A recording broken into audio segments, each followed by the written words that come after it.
Hello friends, আমার নাম জয়। First blogging চেষ্টা করছি, এর আগে কোনোদিনও করিনি।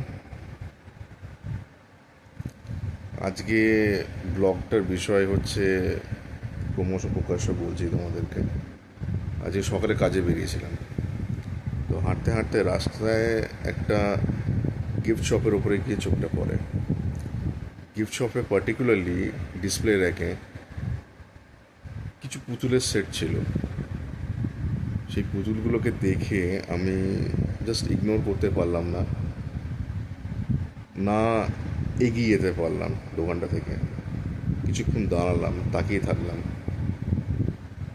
থট প্রসেসটা এইভাবেই কাজ করলো যে পকেটে খুব কম টাকা আজকে নিয়ে বেরিয়েছিলাম, মানে হিসাব মতন। তা সত্ত্বেও পুতুলটা কিনে ফেললাম। পুতুলগুলো দেখাচ্ছি আমি, দেখো তোমাদেরও থট প্রসেস পুতুলটাকে দেখে আমার যা ফিল হয়েছিল তোমাদেরও ফিল হয় কি না। তো দেখাই তোমাকে।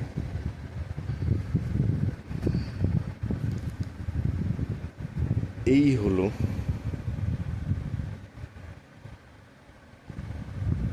এটার মধ্যে সেই পুতুলগুলো আছে,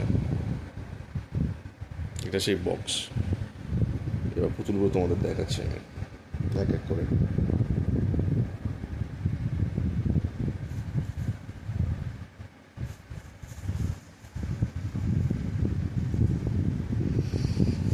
প্রথম পুতুল, বুড়া মত বলো, কিউট না?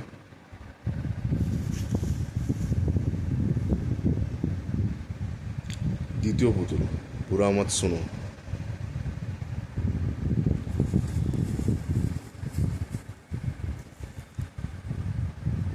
তৃতীয় পুতুল, বুড়া মত দেখো।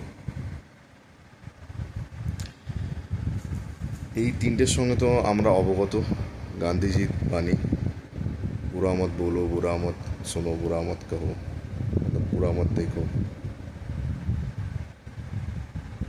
কিন্তু চতুর্থ একটা পুতুল, ওটাকে দেখে it just blew my mind.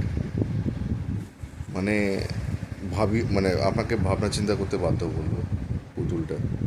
সেটা হচ্ছে এই পুতুলটা,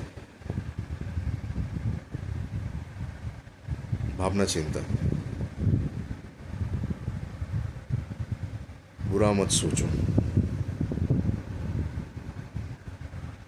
এটা একটা অ্যাড অন, যেটা গান্ধীজি বাণীতে আমরা পাই না। তো এই অ্যাড অনটা দেখে, মানে এই অ্যাড অনটাই আমাকে ভাবালো। এমনি তো কিউট দেখতে এরা, সিরিয়াসলি কিউট দেখতে, মানে বুদ্ধিস্ট বাচ্চা, খুবই কিউট। কিন্তু এটা ঠিক কথা যে মানুষের চিন্তা ভাবনা মানুষকে উত্থান বা পতনের দিকে নিয়ে যায়। যদি একমত হও বা এই পুতুলগুলোকে দেখে যদি তোমাদের থট প্রসেসে অন্য কিছু আসে, তাহলে শেয়ার করো কমেন্টে। চলো, এটুকুনি ছিল আজকের ব্লগটা। Thank you for watching. Have a good day. By.